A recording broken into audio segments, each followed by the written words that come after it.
Bana, mambo yameendelea kupamba moto kweli kweli kuelekea uchaguzi huu wa mwaka wa 2025 kwa maana general election, uchaguzi mkuu wa serikali. Sasa basi, kama ambavyo nafahamu ya kwamba kauli mbiu ya chama cha demokrasia na maendeleo Chadema ni no reforms no election, lakini kwa upande wa CCM wao wamekuja na majibu. Makamu mwenyekiti wa CCM Wasira ameweza kufunguka kauli mbiu hiyo ya kwao Chadema kwa maana ya no reforms no election, kwamba kama hakuna mabadiliko basi hakuna uchaguzi na watazuia Chadema swala zima la uchaguzi wa mwaka 2025.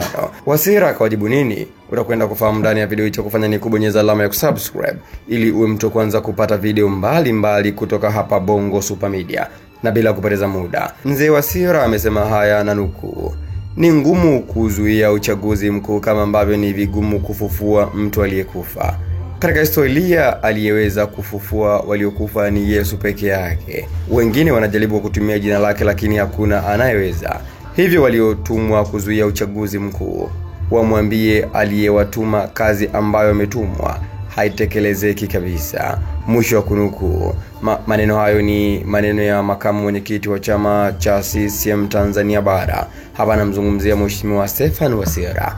Ameweza kuzungumza hivyo kwa maana hao ambao wamepanga kuzuia uchaguzi wa mwaka 2025 watambua kwamba ni ngumu mno, kama ambavyo kufufua maiti. Kufufua maiti ni ngumu mno. Mtu ambaye alifanya hivyo ni Yesu. Hivyo kwa hapa Tanzania hivi sasa hakuna mtu ambaye ataweza kufanya jambo hilo, na hivyo Chadema hawezi kuzuia uchaguzi wa mwaka 2025. Ndio lengo lake hapa mzee wetu. Sasa maoni yako ni yapi, mtazamaji wa Bongo Super Media?